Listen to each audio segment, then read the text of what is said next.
अयोध्या में भगवान राम के मंदिर पर भारत के प्रधानमंत्री श्री नरेंद्र मोदी जी द्वारा धर्म ध्वज लहराया जाना ऐतिहासिक घटना है। करीब 5000 साल वर्षों का दंश और 500 वर्षों का संघर्ष आज फलित हुआ है। प्रधानमंत्री ने इस अवसर पर कहा कि यह नए भारत का शुभारंभ है, राम के भारत का शुभारंभ है, भविष्य के भारत का शुभारंभ है, राम राज्य का शुभारंभ है। इन क्षणों को प्रधानमंत्री ने कहा कि यह विश्राम का पल नहीं बल्कि शुभारंभ के पल है। प्रधानमंत्री ने इस अवसर पर देश को 1947 से लेकर 2047 तक का खाका भी प्रस्तुत किया। इन पलों का गवाह बनना भी अपने आप में गर्व का क्षण है। इस पर एक छोटी सी रिपोर्ट आपके लिए बना रखी।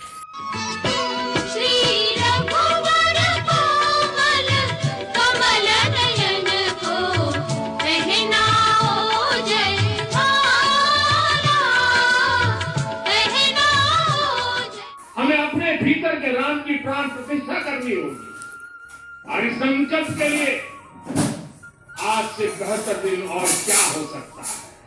साथियों, 25 नवंबर का यह ऐतिहासिक दिन अपनी विरासत पर गर्व का एक और अद्भुत क्षण लेकर आया है। इसकी वजह है धर्म ध्वजा पर अंकित कोविदार वृक्ष। ये कोविदार वृक्ष इस बात का उदाहरण है कि जब हम अपनी जड़ों से कट जाते हैं तो हमारा वैभव इतिहास के पन्नों में दब जाता है। साथियों, जब भारत अपनी सेना के साथ चित्रकूट पहुंचे तो लक्ष्मण ने दूर से ही अयोध्या की सेना को पहचान लिया। ये कैसे हुआ, इसका वर्णन वाल्मीकि जी ने किया। और वाल्मीकि जी ने क्या वर्णन किया है? उन्होंने कहा है, विराजित उद्गत स्कंधम कोविदार ध्वज पर रखे। लक्ष्मण कहते हैं, राम, सामने जो तेजस्वी प्रकाश में विशाल वृक्ष जैसा ध्वज दिखाई दे रहा है, वही अयोध्या की सेना का ध्वज है। उस पर कोविदार का शुभ चिन्ह अंकित है। साथियों, आज जब राम मंदिर के प्रांगण में कोविदार फिर से प्रतिष्ठित हो रहा है, यह केवल एक वृक्ष की वापसी नहीं है, यह हमारी स्मृति की वापसी है, हमारी अस्मिता का पुनर्जागरण, हमारी स्वाभिमानी सभ्यता का पुनरुद्घोष है। कोविदार वृक्ष हमें याद दिलाता है कि जब हम अपनी पहचान भूलते हैं तो हम स्वयं को खो देते हैं, और जब पहचान लौटती है तो राष्ट्र का आत्मविश्वास भी लौट आता है। और इसलिए मैं कहता हूं, देश को आगे बढ़ना है तो अपनी विरासत पर गर्व करना होगा। साथियों, अपनी विरासत पर गर्व के साथ साथ एक और बात भी महत्वपूर्ण है, और वो है गुलामी की मानसिकता से पूरी तरह मुक्ति। आज से 190 साल पहले 190 साल पहले साल 1835 में 1835 में मैकाले नाम के एक अंग्रेज ने भारत को अपनी जड़ों से उखाड़ने के बीज बोए थे। मैकाले ने भारत में मानसिक गुलामी की नींव रखी। 10 साल बाद यानी 2035 में उस अपवित्र घटना को 200 वर्ष पूरे हो रहे हैं। कुछ दिन पहले मैंने एक कार्यक्रम में आग्रह किया था कि हमें आने वाले 10 वर्षों तक उस 10 वर्षों का लक्ष्य लेकर चलना है कि भारत को गुलामी की मानसिकता से मुक्त करके रहेंगे। साथियों, सबसे बड़ा दुर्भाग्य यह है कि मैकाले ने जो कुछ सोचा था उसका प्रभाव कहीं व्यापक हुआ। हमें आजादी मिली लेकिन हीन भावना से मुक्ति नहीं मिली। हमारे यहां एक विकार आ गया कि विदेश की हर चीज और व्यवस्था अच्छी है और जो हमारी अपनी चीजें हैं उनमें खोट ही खोट है। साथियों, गुलामी की यही मानसिकता है जिसने लगातार ये स्थापित किया। हमने विदेशों से लोकतंत्र लिया। कहा गया कि हमारा संविधान भी विदेश से प्रेरित है, जबकि सच ये है कि भारत लोकतंत्र की जननी है, मदर ऑफ डेमोक्रेसी है। लोकतंत्र हमारे डीएनए में है। साथियों, अगर आप तमिलनाडु जाएंगे तो तमिलनाडु के उत्तरी हिस्से में उतिल मेरूर गांव है। वहां हजारों वर्ष पहले का एक शिलालेख है। उसमें बताया गया है कि उस कालखंड में भी कैसे लोकतांत्रिक तरीके से शासन व्यवस्था चलती थी, लोग कैसे सरकार चुनते थे। लेकिन हमारे यहां तो मैग्ना कार्टा की प्रशंसा का ही चलन रहा। हमारे यहां भगवान बसवन्ना, उनके अनुभव मंटपा की जानकारी भी सीमित रखी गई। अनुभव मंटपा यानी जहां सामाजिक, धार्मिक और आर्थिक विषयों पर सार्वजनिक बहस होती, जहां सामूहिक सहमति से निर्णय लिए जाते। लेकिन गुलामी की मानसिकता के कारण इस भारत की कितनी ही पीढ़ियों को इस जानकारी से भी वंचित रखा गया। साथियों, हमारी व्यवस्था के हर कोने में गुलामी की मानसिकता ने डेरा डाला हुआ। अब याद करिए, भारतीय नौसेना का ध्वज सदियों तक उस ध्वज पर ऐसे प्रतीक बने रहे जिनका हमारी सभ्यता, हमारी शक्ति, हमारी विरासत से कोई संबंध नहीं। अब हमने नौसेना के ध्वज से गुलामी के हर प्रतीक को हटाया।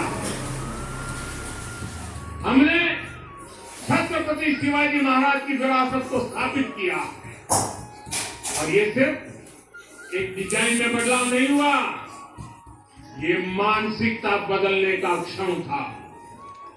ये वो घोषणा थी कि भारत अब अपनी शक्ति अपने प्रतीकों से परिभाषित करेगा, न कि किसी और की विरासत से। और साथियों, यही परिवर्तन आज अयोध्या में भी दिख रहा है। साथियों, ये गुलामी की मानसिकता ही है जिसने इतने वर्षों तक रामत्व को नकारा है। भगवान राम अपने आप में वैल्यू सिस्टम है। ओरछा के राजा राम से लेकर रामेश्वरम के भक्त राम तक और शबरी के प्रभु राम से लेकर मिथिला के पाहुन राम जी तक भारत के हर घर में, हर भारतीय के मन में और भारतवर्ष के हर कण कण में राम है। लेकिन गुलामी की मानसिकता इतनी हावी हो गई कि प्रभु राम को भी काल्पनिक घोषित किया जाने लगा।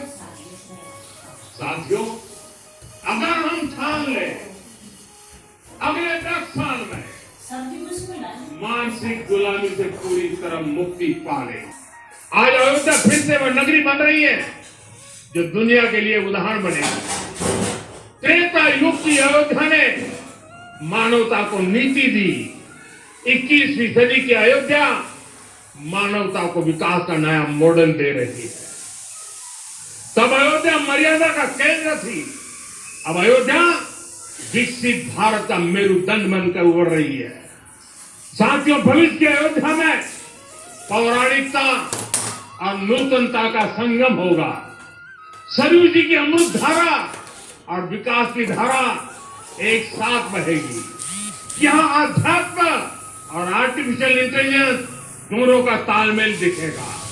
राम पथ, भक्ति पथ और जन्मभूमि पथ से नई अयोध्या के दर्शन होते हैं। अयोध्या में भव्य एयरपोर्ट है, अयोध्या में आज शानदार रेलवे स्टेशन है। वंदे भारत और अमृत भारत एक्सप्रेस जैसी ट्रेनें अयोध्या को बाकी देश से जोड़ रही है। अयोध्या वासियों को सुविधाएं मिले, उनके जीवन में समृद्धि आए, इसके लिए निरंतर काम चल रहा है। साथियों, जब से प्राण प्रतिष्ठा हुई है तब से लेकर आज तक करीब करीब 45 करोड़ श्रद्धालु यहां दर्शन के लिए आ चुके हैं।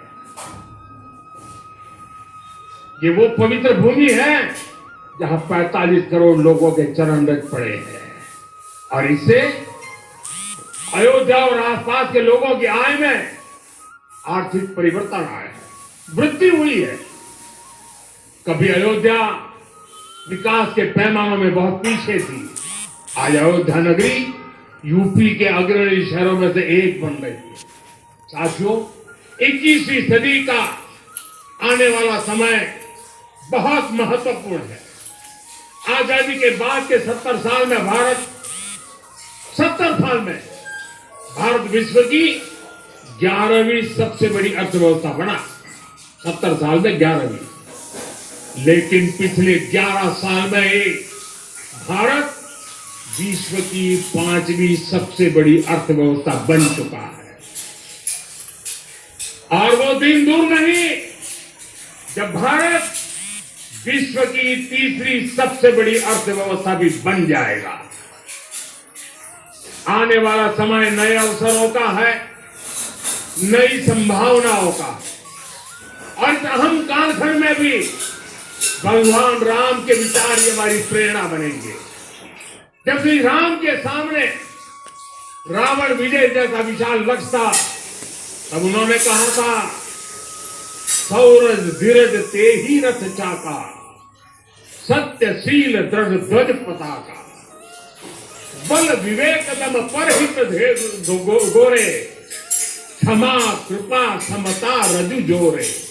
यानी रावण पर विजय पाने के लिए जो रथ चाहिए, शौर्य और धैर्य उसके पहिए हैं, उसकी ध्वजा सत्य और अच्छे आचरण की है, बल विवेक संयम और परोपकार इस रथ के घोड़े हैं। लगाम के रूप में क्षमा, दया और समता है जो रथ को सही दिशा में रखते हैं। साथियों, विकसित भारत की यात्रा को गति देने के लिए ऐसा ही रथ चाहिए, ऐसा रथ जिसके पहिए शौर्य और धैर्य हो, यानी चुनौतियों से टकराने का साहस भी हो और परिणाम आने तक दृढ़ता से डटे रहने का धैर्य भी हो। ऐसा रथ जिसकी ध्वजा सत्य और सर्वोच्च आचरण हो, यानी नीति, नियत और नैतिकता से समझौता कभी न हो। ऐसा रथ जिसके घोड़े बल विवेक संयम और परोपकार हो, यानी शक्ति भी हो, बुद्धि भी हो, अनुशासन भी हो और दूसरों के हित का भाव भी हो।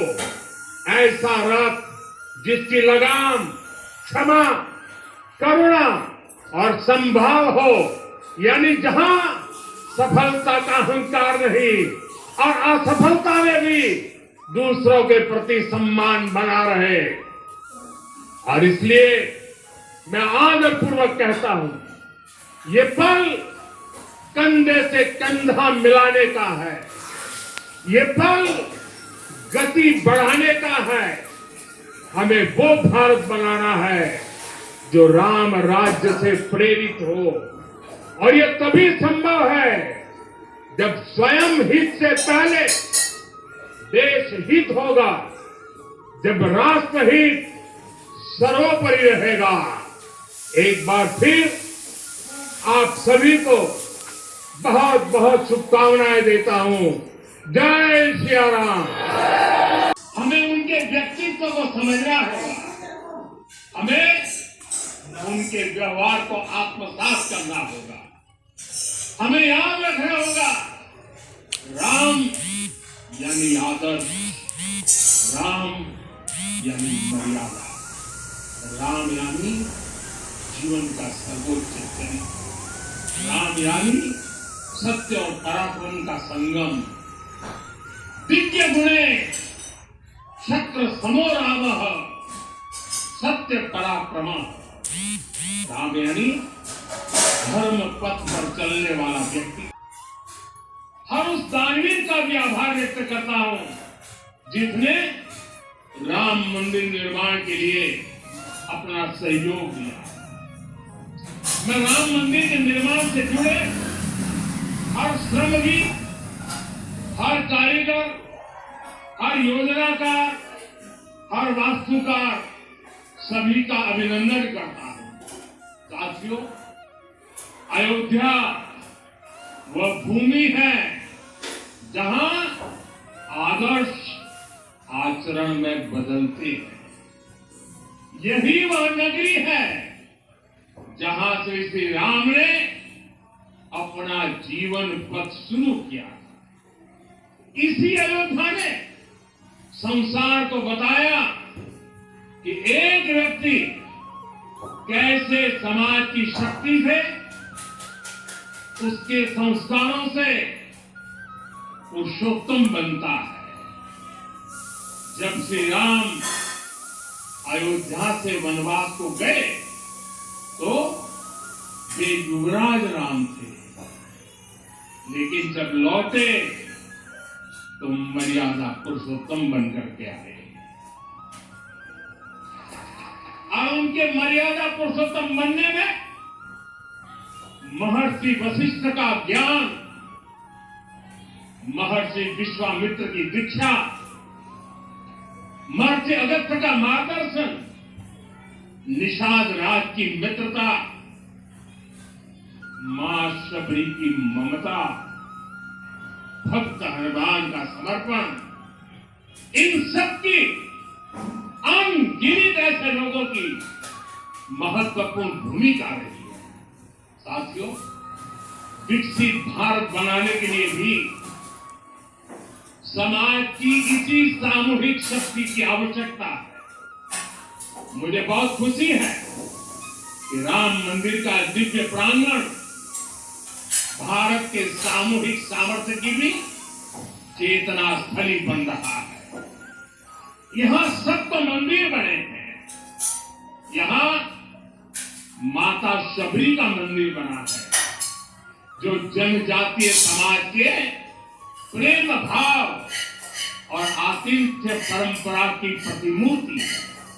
यहां निषाद राज का मंदिर बना है, ये उस मित्रता का साक्षी है जो साधन नहीं, साध्य को, उसकी भावना को पूजती है। यहां एक ही स्थान पर माता अहिल्या है, महर्षि वाल्मीकि है, महर्षि वशिष्ठ है, महर्षि विश्वामित्र है, महर्षि अगस्त्य है और संत तुलसीदास है। राम लला के साथ साथ इन सभी ऋषियों के दर्शन भी यहीं पर होते हैं। यहां जटायु जी और गिरहरी की मूर्तियां भी हैं, जो बड़े संकल्पों की सिद्धि के लिए हर छोटे से छोटे प्रयास के महत्व को दिखाती है। मैं आज हर देशवासी से कहूंगा कि वो जब भी राम मंदिर आए तो सप्त मंदिर के दर्शन भी अवश्य करें। ये मंदिर हमारी आस्था के साथ साथ मित्रता, कर्तव्य और सामाजिक सद्भाव के मूल्यों को भी शक्ति देती है। साथियों, हम सब जानते हैं हमारे राम भेद से नहीं भाव से जुड़ते हैं। उनके लिए व्यक्ति का कुल नहीं, उसकी भक्ति महत्वपूर्ण है। उन्हें वंश नहीं, मूल्य प्रिय है। उन्हें शक्ति नहीं, संयोग महान लगता है। आज हम भी उसी भावना से आगे बढ़ रहे हैं। पिछले 11 वर्षों में महिला, दलित, पिछड़े, अति पिछड़े, आदिवासी, वंचित, किसान, श्रमिक, युवा, हर वर्ग को विकास के केंद्र में रखा गया। जब देश का हर व्यक्ति, हर वर्ग, हर क्षेत्र सशक्त होगा, तब संकल्प की सिद्धि में सबका प्रयास लगेगा। और सबके प्रयास से ही 2047 जब देश आजादी के 100 साल मनाएगा, हमें 2047 तक विकसित भारत का निर्माण करना ही होगा। साथी मोहन भागवत जी, उत्तर प्रदेश के मुख्यमंत्री योगी आदित्यनाथ जी, श्री राम जन्मभूमि तीर्थ क्षेत्र ट्रस्ट के अध्यक्ष पूज्य महंत नृत्य गोपाल दास जी, पूज्य संत समाज, यहां पधारे सभी भक्तगण, देश और दुनिया से इस ऐतिहासिक पल के साक्षी बन रहे कोटि कोटि राम भक्त, देवी और सज्जनों, आज अयोध्या नगरी भारत की सांस्कृतिक चेतना के एक और उत्कर्ष बिंदु की साक्षी बन रही है। आज संपूर्ण भारत, संपूर्ण विश्व राममय है।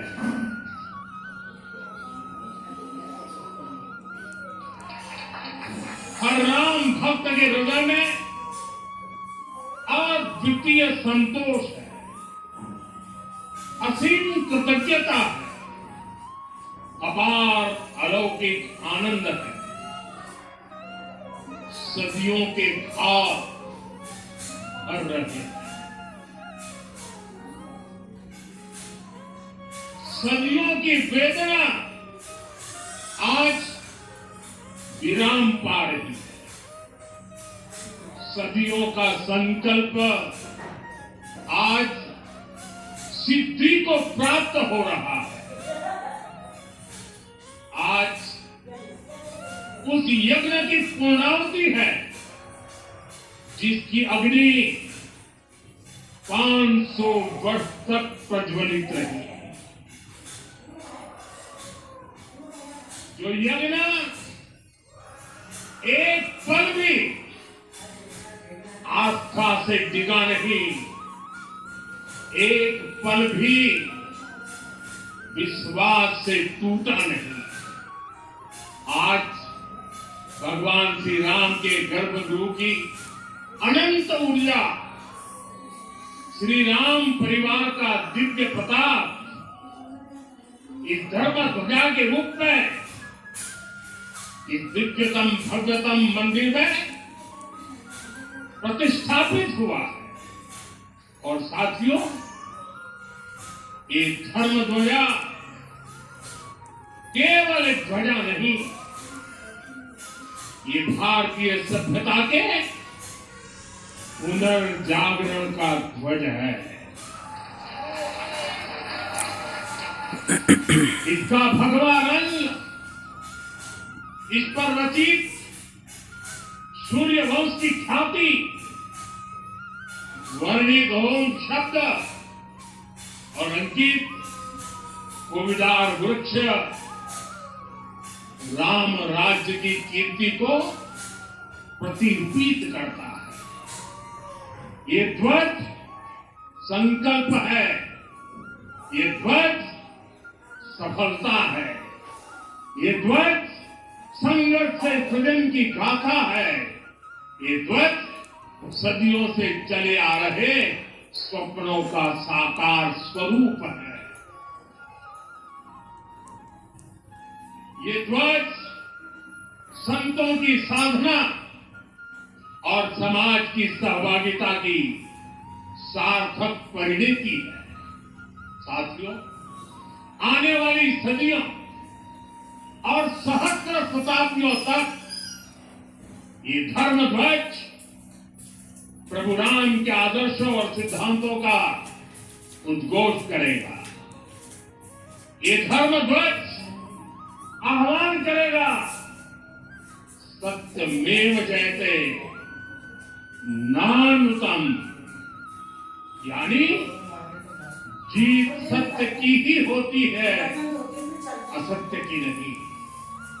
ये धर्म ध्वज उद्घोष करेगा, सत्यम एक पदम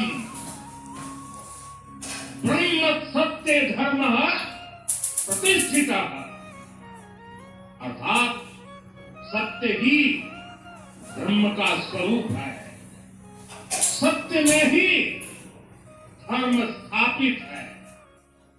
ये धर्म ध्वज प्रेरणा बनेगा, प्राण जाए पर वचन न जाए, अर्थात जो कहा जाए वही किया जाए। ये धर्म ध्वज संदेश देगा, कर्म प्रधान विश्व रची राखा, अर्थात विश्व में कर्म और कर्तव्य की प्रधानता। ये धर्म ध्वज कामना करेगा, वैर न विग्रह आस न त्रासा, सुखमय ताही सदा सब आशा, यानी भेदभाव पीड़ा परेशानी से मुक्ति, समाज में शांति और सुख हो। ये धर्म ध्वज हमें संकल्पित करेगा, नहीं दरिद्र को दुखी न दीना, यानी हम ऐसा समाज बनाएं जहां गरीबी न हो, कोई दुखी या लाचार न हो। साथियों, हमारे ग्रंथों में कहा गया है, आरोपितम वजन दस्वा, ये अभिनंदनित धार्मिका ते अपि सर्वे प्रमुच्यते महापातक कोटि भी, यानी जो लोग किसी कारण मंदिर नहीं आ पाते और दूर से मंदिर के ध्वज को प्रणाम कर लेते हैं, उन्हें भी उतना ही पुण्य मिल जाता है। साथियों, ये धर्म ध्वज भी इस मंदिर के ध्येय का प्रतीक है। ये ध्वज दूर से ही राम लला की जन्मभूमि के दर्शन कराएगा और युगों युगों तक प्रभु श्री राम के आदेशों और प्रेरणाओं को मानव मात्र तक पहुंचाएगा। साथियों, मैं संपूर्ण विश्व के करोड़ों राम भक्तों को इस अविस्मरणीय क्षण की, इस अद्वितीय अवसर की हार्दिक शुभकामनाएं देता हूं। मैं आज ब्रेकिंग उत्तराखंड डॉट समझता है कि इतिहास में ऐसे क्षण इससे पहले कभी नहीं आए होंगे। ऐसे क्षण केवल राम राज्य के महाभिषेक के मध्य आए होंगे। ऐसे क्षण राम राज्य के आरंभ में आए होंगे। दैविक दैहिक भौतिक तापा राम राज नहीं काहू ही व्यापा। करीब 10,000 वर्ष भगवान राम का शासन। इन भगवान राम के 10,000 वर्षों के शासन के दौरान किसी को दैविक दैहिक भौतिक तापा यानी शारीरिक, मानसिक और दैविक कष्ट तक नहीं हुए। तो ऐसे रामराज अब प्रधानमंत्री नरेंद्र मोदी के युग में देखने को मिले, ऐसी कामना है।